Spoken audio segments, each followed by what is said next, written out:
Welcome to the Nod Tog channel. Serena loved racing cars, and I had a heart condition. She took me to the racetrack and, to the sound of loud cheers, forced me onto the motorcycle. After the race, I was pale and my limbs were weak. But she found it boring and hurried to the next race, leaving me behind on the roadside in a hurry. Serena didn't remember me for a week. It wasn't until she asked me for money that she heard the unexpected news that I had passed away and completely broke down. Our story officially begins. She hurriedly pushed me off the motorcycle. I suddenly felt unwell, my face turned pale, I couldn't breathe, and I grabbed her pant leg, begging her to help me get my medicine. However, Serena Gray only laughed lightly, took out my medicine from the boot of the car, and casually threw it at my feet. "If you want them, go get them yourself." The pill bottle rolled over to me, but I had no strength left and even started to convulse. Serena's friend, Ethan Hale, gave me a worried look and nudged Serena's arm. "Serena, why don't you just open it for him? I think he's really a bit serious, and it would be troublesome if something happened." I thought there was finally a glimmer of hope. But Serena leisurely walked towards me, but kicked the pill bottle even further, falling into the grass next to her. I desperately crawled over, but it made Serena laugh. He said, "I already said that he was pretending on purpose, just to hinder my freedom." Serena happily got into the back seat of Ethan, and affectionately wrapped her arms around his waist. She gave me a mischievous smile and said, "Aaron Blake, don't drag it out, just take the pill. I've already told my assistant to come get you." Then she added, "I'll go find some excitement first." As soon as she finished speaking, Serena and Ethan drove off with a roar. I could still hear her cheerful laughter in my ears.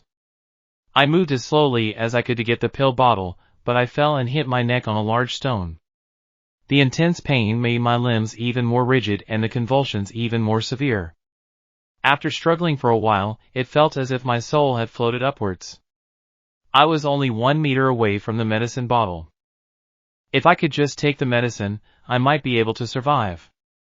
After I died, my soul has been following Serena. I saw her walk hand in hand with Ethan into the racing circuit, which I built for Serena. She once said that she loved freedom and the passion brought by racing, and she flirted with me many nights. It was a joke for her to ask me to pay for a racing team. This team is full of fit men. Serena trotted over, put her arms around one of them, and kissed him passionately. I was standing next to her, watching them interact intimately. Serena never lets me kiss her. She says my mouth tastes bitter because I take medicine every day and I'm not in the best of health. But before I ask for a kiss, I always brush my teeth and spray mouthwash, for fear that she might not like me. Compared to the man she was kissing, who had yellow teeth and a strong smell of cigarettes, I suddenly realized that Serena just didn't like me and didn't want to get close to me. Ethan frowned and separated Serena from the man. Serena was still immersed in the pleasure she had just felt and coquettishly shook Ethan's arm.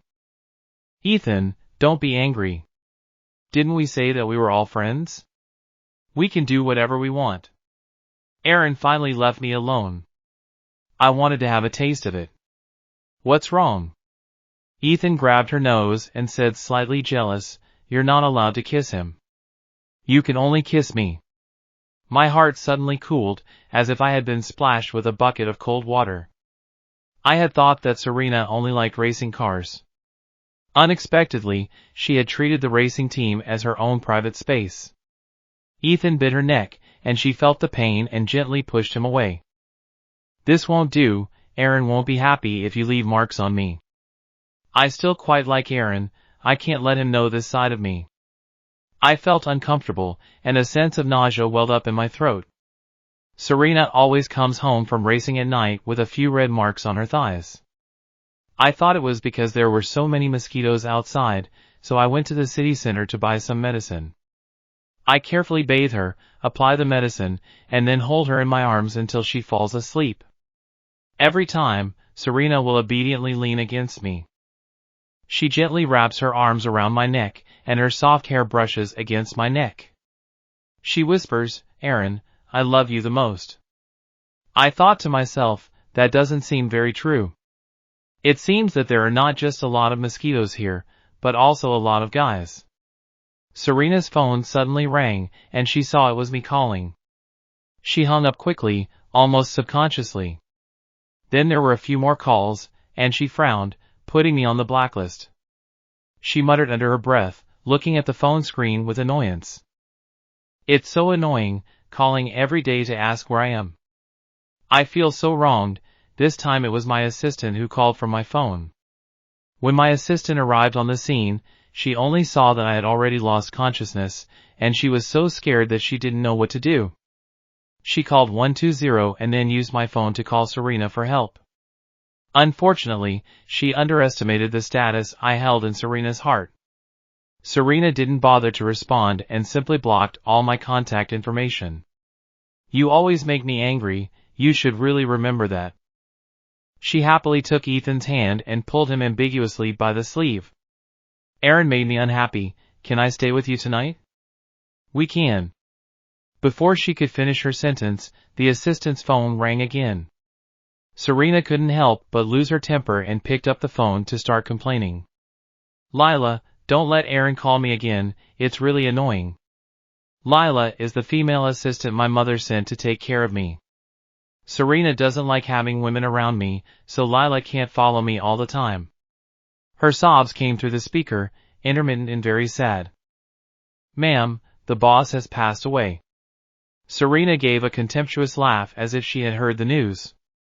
Lila, are you also helping Aaron lie? Are you going to say next that Aaron passed away because of a heart attack? Lila sobbed bitterly, whispering as gently as she could. Ma'am, the boss really has passed away, come and take a look, he's been taken to the hospital morgue. Serena felt that Lila was being forced by me and was just lying to get her back. She sneered, shaking her leg in boredom. Lila, tell Aaron to stop pretending. If you really want to end it, just do it and stop bothering me every day. Doesn't he ever get tired of acting? Serena hung up the phone irritably and pounced on Ethan, catching his chin and kissing him.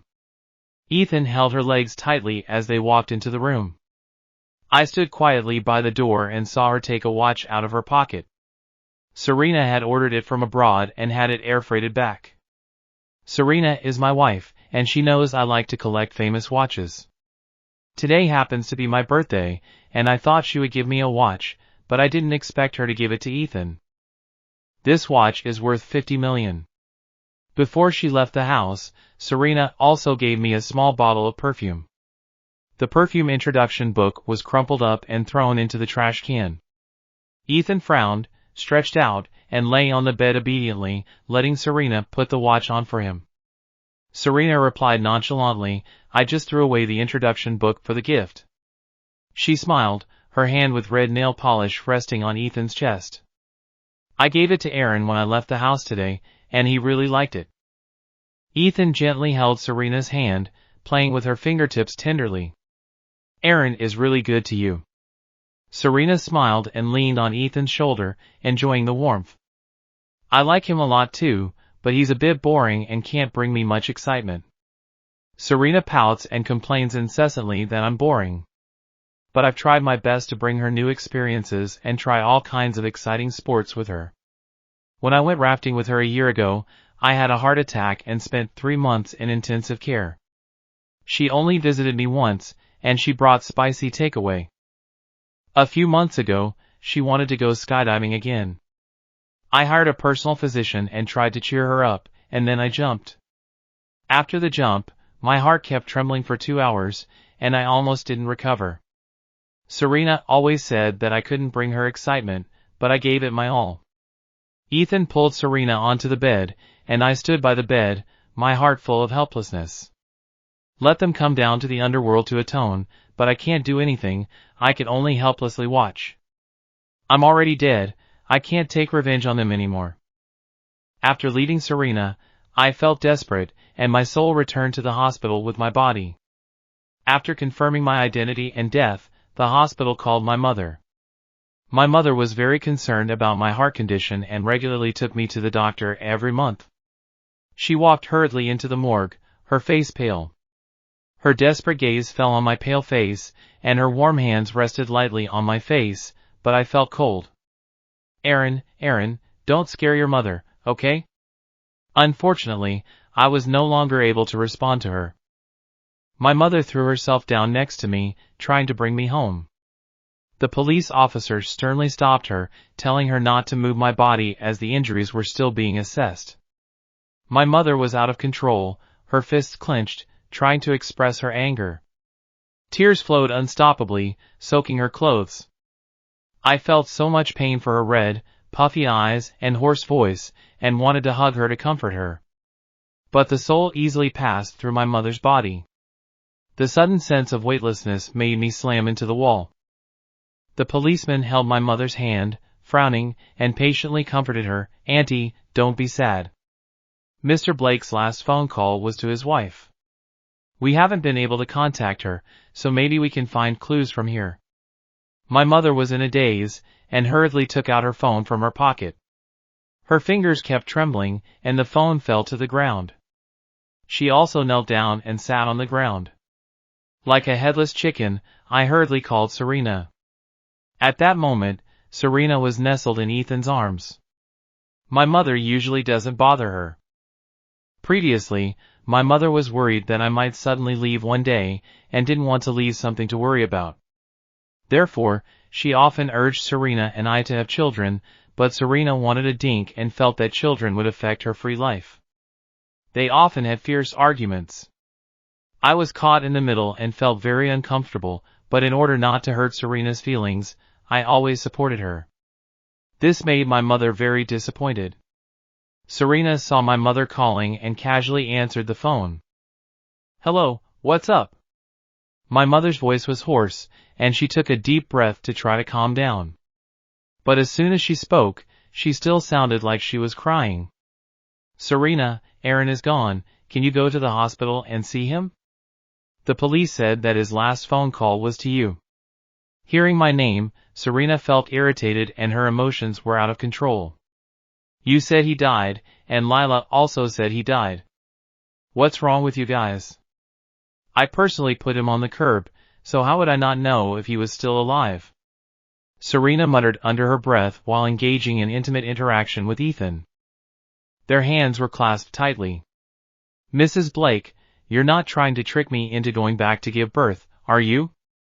My mom wiped away a tear, her throat a little hoarse, and whispered, "Mom didn't lie to you, Aaron really passed away." Serena hung up the phone without mercy and pushed away Ethan's hand on her thigh. She picked up the underwear that had fallen to the ground and slowly put it on. She pouted her lips and tousled her hair on her chest. The old woman said Aaron had passed away and cried uncontrollably. "I'll go back and see what they're playing." Ethan hugged Serena's waist, led her to the bed, leaned against her, and enjoyed her fragrance. He said coquettishly, "How about not going? I know you haven't had enough fun either." Aaron was so naughty, he would definitely be fine. Serena pouted and pounded his chest, scolding him. But she still acquiesced to his actions. In this way, Serena once again temporarily set me aside.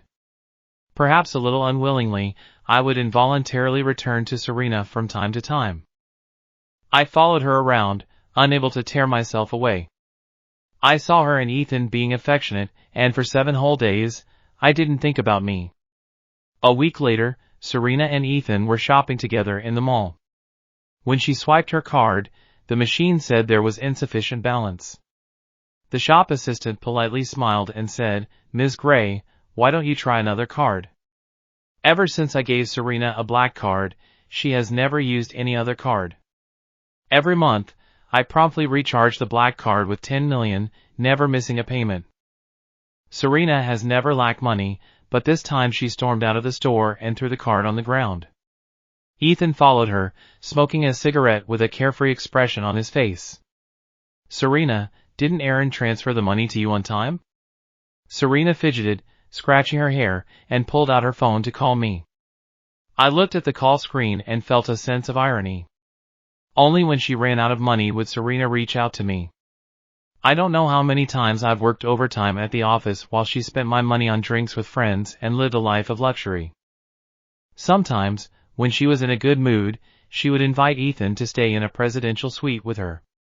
It cost millions of dollars a night.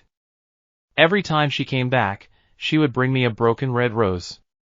I kept it in a crystal vase and took good care of it, changing the water frequently, just to let it live a little longer. At first I thought Serena cared about me, and when she went out she would bring me little gifts. Now I think she just felt a little guilty. So she just picked a rose from the garden and gave it to me. My mother helped me cancel my number, so now the phone shows as disconnected. Serena angrily turned off her phone, snatched the cigarette from Ethan and took a heavy drag. She hurriedly took a taxi back to the Blake family mansion, thinking that she couldn't lose the ATM. Hearing the sound of a swana in the distance, Serena felt confused and leaned forward to ask the driver, "What's that swana playing here?" The driver casually replied, "Oh, a boss passed away. Heard that he died of a sudden heart attack." Serena froze at the word heart attack, her heart uneasy, her fingers twisting, and her lips subconsciously clenching. She unfriended me on WeChat and sent me crazy messages. "Aaron, I'm home. I want some of that chicken soup you make. Aaron, why aren't you answering me?" Serena grew increasingly anxious, sending messages over and over again, only to delete them. She anxiously chewed her fingernails, thinking, "Why isn't Aaron responding to me? That's strange." Yes, I always treated Serena's messages as the most important thing, and I always replied immediately. I was on standby, waiting for her messages 24/7.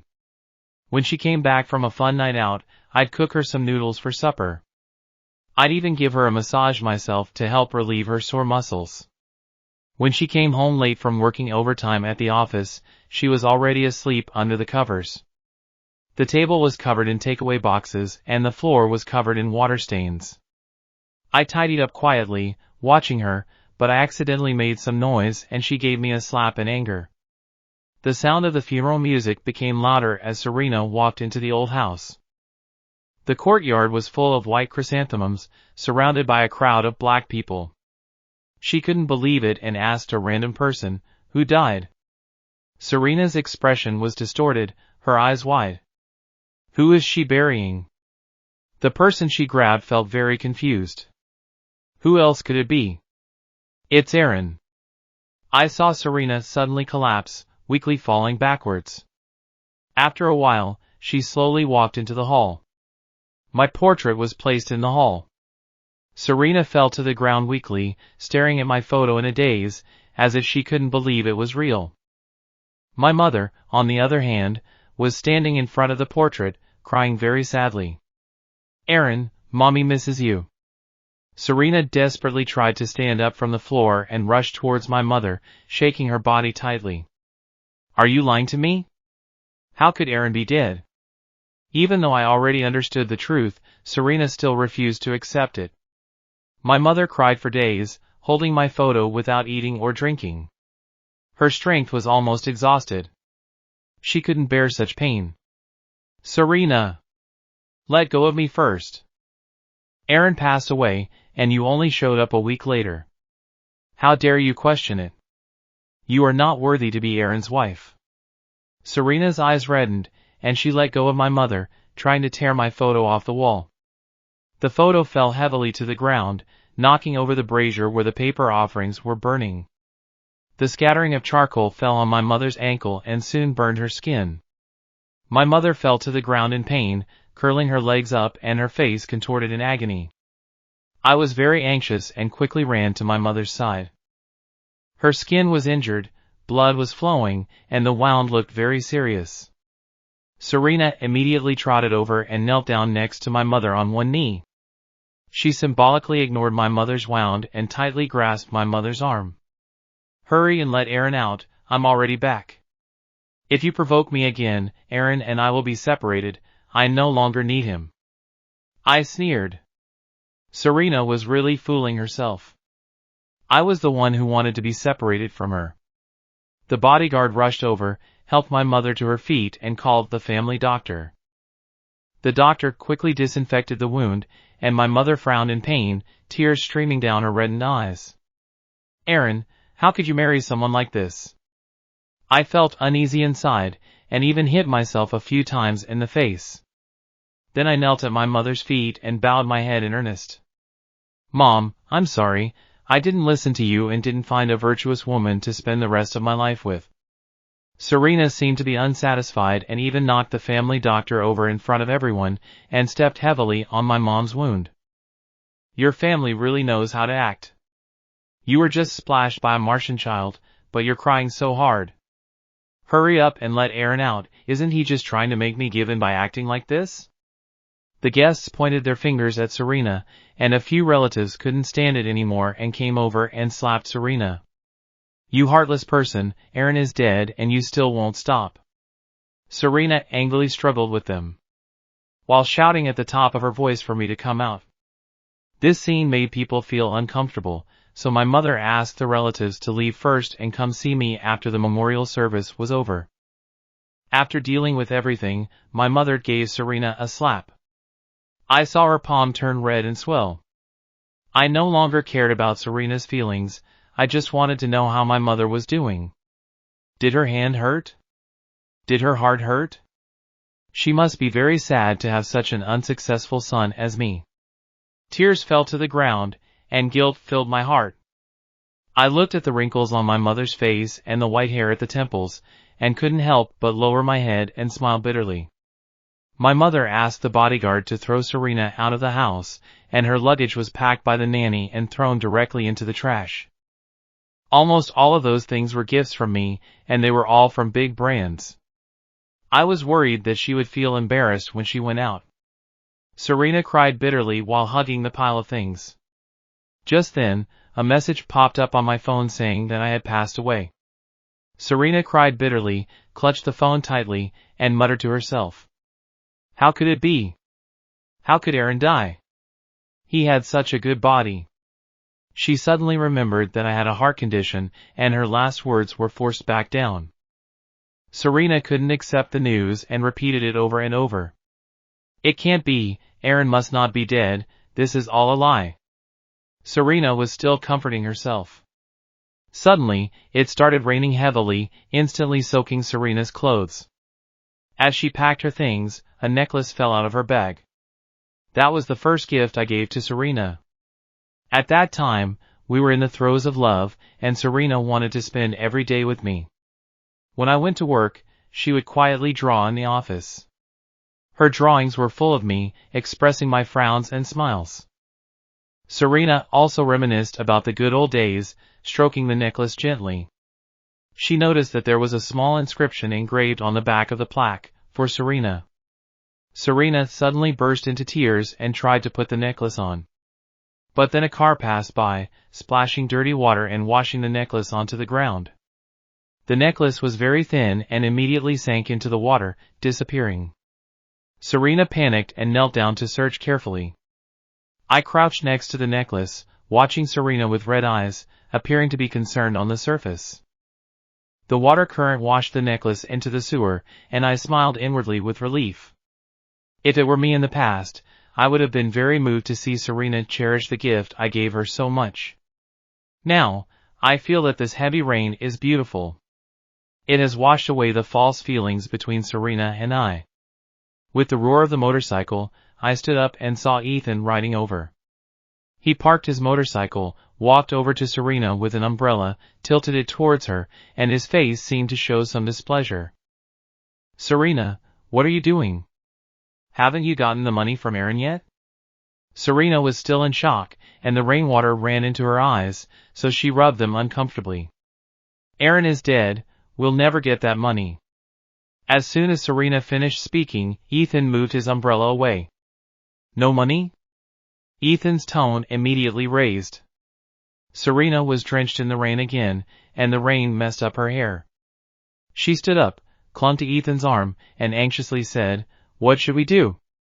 Aaron is dead, and no one will care about me like he did. Ethan, can you take me away from here? I can't accept Aaron's death." Ethan pushed her away with disgust, and Serena stumbled and fell into a puddle, getting her clothes dirty. "What are you talking about? How could I take you away? Serena, You said yourself that we were just casual friends. Do you think everyone is willing to spend money on you like Aaron did? Ethan left without looking back, holding an umbrella. Serena looked at his back and felt very frustrated. She slapped her hands on the water, splashing a splash. Serena suddenly thought of something and hurriedly got up, went to the door of the Blake family mansion and knelt down. She shouted at the door, "Mom, I was wrong. Please let me in, okay?" However, the only response to her was silence. Serena is a spoiled brat. I am the only one who looks after her in the old mansion. Almost everyone is unhappy with her. She is used to drinking milk, but the servants boiled soy milk in the morning. So she had the servants come over and poured hot soy milk over their heads, humiliating them and accusing them of not even being able to prepare hot milk. Didn't I say before that I don't like soy milk for breakfast? The servants were too scared to speak, their faces full of disappointment. As for the housekeeper, Serena fired her for ordering someone to get rid of the ant colony in the garden. She said it was hurting the strawberries she grew, but in fact the strawberries she grew never sprouted. Serena knelt in the doorway for an hour. My mother felt so sorry for her as she watched her from the window that she asked the maid to bring her an umbrella. As the maid was getting the umbrella, she accidentally knocked over the photo album, and a photo fell out of it of Serena kissing a man. Serena looked drunk, her face flushed, sitting weakly on the man's lap. That photo was one I had included in the album. Serena had a complicated relationship with a male friend before, and they took some nude photos. That person used those photos to threaten me, demanding that I pay up or else they would expose Serena. I was furious, but I paid up to make it go away. I had originally planned to use this photo to confront Serena. My mother's hands were shaking so badly as she clutched the photo that she almost fainted, her hands holding onto the glass. She said sternly, "Leave her alone, even if she dies." Serena thought my mother was weak-willed and that if she knelt down and begged for forgiveness, she would let her off the hook. But she didn't know that her disguise had been completely revealed. Her true colors had been revealed. Serena knelt for 3 hours, her voice hoarse. The door suddenly opened, and she thought that my mother was finally willing to forgive her. I was suspended in midair, laughing. The caretaker poured a cup of hot tea in her face, and Mrs. Blake said, "Please have some tea. I remember you like milk, so I prepared some for you, but I accidentally spilled it on you. You won't be angry, will you?" The housekeeper was obviously teasing Serena, and Serena, in her current situation, dared not say anything and could only suffer in silence. Cursing words came to her lips, but she held back. With a flattering smile, she gently brushed the tea stains off her face and whispered, "Uncle Chen, can you ask my mother how to make her feel better?"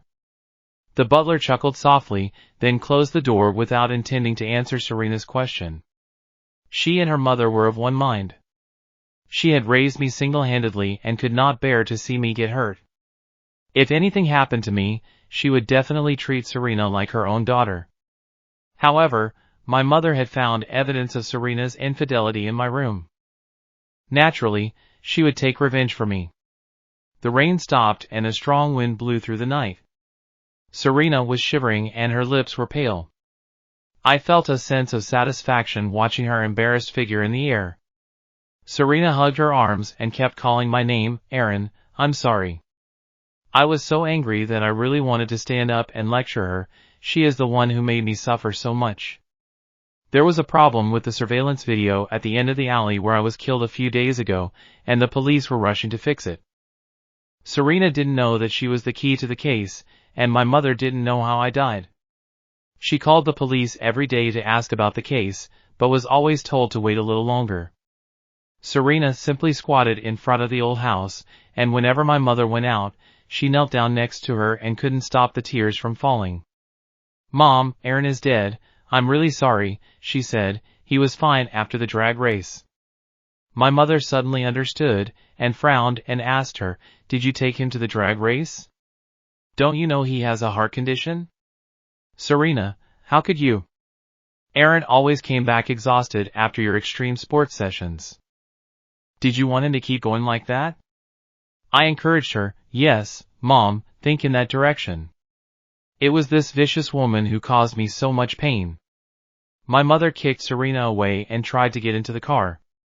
Serena, however, pounced on my mother, grabbed her handbag and stuffed the money inside her pocket. Mom, I'm your daughter-in-law after all. Aaron doesn't want me to suffer, but I really don't have any money left. You should give me some pocket money, Serena said matter-of-factly. My mom was furious and told the bodyguard to take the bag back, glaring at Serena. I never recognized you since you married into this family. If you want money, I won't give you a single penny. I want you to divorce Aaron immediately. Aaron was relatively calm. The Blake family had many ways to make Serena agree to a divorce. The bodyguard holds Serena down and forces her to sign the divorce papers. Once the last stroke is drawn, we will have no more ties.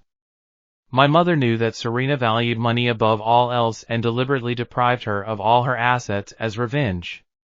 She even found evidence of her affair and demanded the return of all her property. Serena panicked because the money was a lot of money.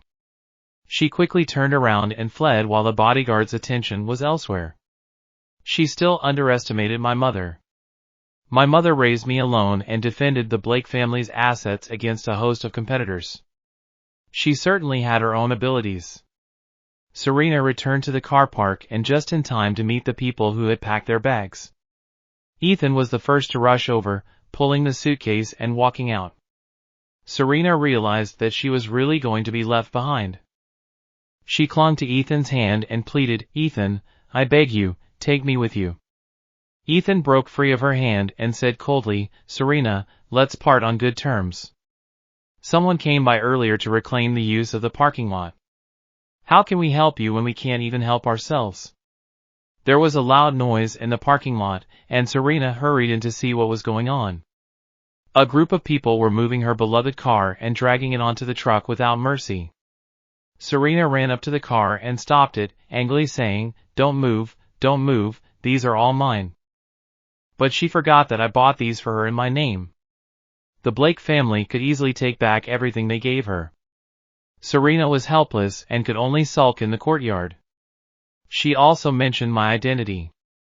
"I am Mrs. Blake. If you dare to touch my things, the Blake family will not let you go." The workers laughed. "Who do you think asked us to come?" Serena was struck by lightning and froze in place. Her last hope was Ethan, because she had spent a lot of money on him. Serena turned around and ran to the door, took Ethan's hand and cried bitterly. "Ethan, you can't leave me, I'll be so sad. I spent a lot of money on you, don't you remember?" Ethan had been coaxing Serena every day because of her money. Now that Serena's source of income was gone, why would he still spend time with her? Ethan stopped pretending and pushed Serena away. Serena's head hit the iron door with a loud noise. I was so scared that I quickly touched my head and felt a lot of pain.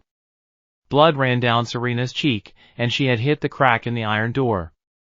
There was a bleeding wound on her right cheek, starting from her temple. Serena groped her face in a daze, screaming out of control, "My face, ruined, I'm ruined." She was so angry that she slapped Ethan. Ethan was very angry at her, so he directly kneed her in the stomach and elbowed her. "How dare you hit me?" The friends nearby were also rude, spitting on Serena. "What an insolent girl. Aaron treats you like a treasure, so do you really think you're something?" Ethan's heart tightened as he heard the sound of an iron rod being dragged across the floor outside the door. He quickly called out to his friends, "Run, the debt collectors are here." The friends scattered like birds, leaving Serena alone. The parking lot was borrowed in Serena's name, and almost everyone ran away with a sum of money, leaving a huge debt on Serena's shoulders. Serena hadn't reacted yet when she was slapped. Then her hair was grabbed and forcibly pulled back. "Pay the money back." Serena's mouth was bleeding, and she looked down and then slowly looked up, but was shocked by the other person's gaze. "I didn't borrow any money from you."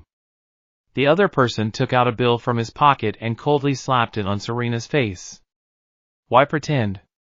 You borrowed so much, don't you plan to pay it back?" Serena suddenly became tough and snapped back, "It wasn't me who borrowed it, go find whoever lent it to you, what does it have to do with me?" She felt that she had been protected by me too well, that she felt omnipotent, and actually dared to challenge the bottom line of the underworld.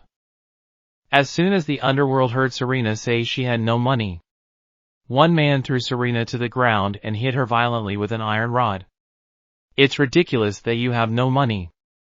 Serena couldn't bear the pain and kept begging for mercy. However, when dealing with the underworld, they usually take harsh measures to teach the debtor a lesson. The leading man raised the rod high and hit Serena's right leg precisely. I heard the crisp sound of a bone breaking. Serena couldn't help but scream, blood spitting from her mouth, and she struggled hard on the ground. She tried to show weakness, reaching out to grab the man's trousers and pleading, "Please, don't hit me anymore. Can you give me a few days, please?" The man pushed Serena's hand away forcefully and stamped on it with his shoe. "Okay, I'll give you a few days," he said coldly. "If you can't pay up again, I'll make things unpleasant." Serena felt scared and nodded quickly in agreement. Her right leg might be broken, and she frowned in pain whenever she moved it slightly. I laughed so hard I held my stomach, and tears came to my eyes. I never thought Serena would end up like this, suffering such punishment. After the gangsters left, Serena rested on the ground for half an hour. When she regained some strength, she slowly walked out the door. Seeing her limp, I felt a special sense of satisfaction. A police siren sounded in the distance, and Serena looked up. The police officer got out of the car and shouted, "Don't run." Serena subconsciously started to run away, but because she didn't notice the car coming around the corner, she was hit and knocked a few meters away. Her injured body fell to the ground, raising a cloud of dust. Blood flowed from her mouth, and after a brief spasm, she stopped breathing. The police officer who arrived sighed when he saw her tragic state. My mother followed closely behind and asked if they had caught the murderer, not realizing that this was the person who had killed my Aaron. After the surveillance was repaired, it was clear that Serena had kicked open my medicine bottle, causing me to have a heart attack and be thrown onto the road. According to the law, Serena has been found guilty of intentional homicide. However, she was killed in the accident and no evidence could be obtained. While feeling sorry for her, my mother said that Serena's death was not a pity. She had not been able to make Serena confess at my grave. I looked at my mother's thin figure and a wave of sadness welled up in my heart, and tears flowed down my face involuntarily. A gust of wind blew through my mother's hair, and she looked up and called out into the air, "Aaron, you're back, aren't you? You see, that wicked woman Serena has got what she deserves. Aaron, I've missed you so much." I could feel my mother's deep thoughts for me. I regretted my misjudgment, falling in love with Serena, which had caused me so much trouble and prevented me from giving my mother a stable life.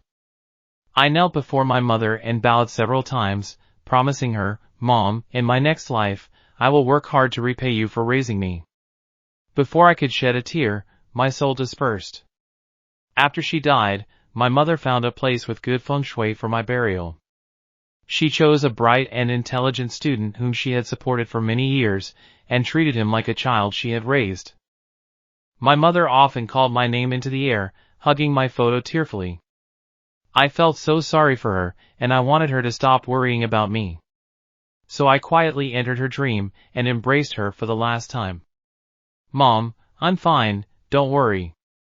Take care of yourself." My mother knew I was leaving, and reluctantly stroked my face. Her tears fell, and it felt like they were hammering heavily on my heart. I couldn't help but hold her even tighter. Gradually, I felt my body slowly fading away, becoming transparent, unable to hold on to my mother any longer. In those last moments, my mother was holding my body as it faded away, crying her heart out. To be honest, it was the first time I realized just how deeply she loved me. All I could do was pat her back gently again and again to comfort her. "Mom, in my next life, I still want to be your son. Don't be sad, I will love you from the other world."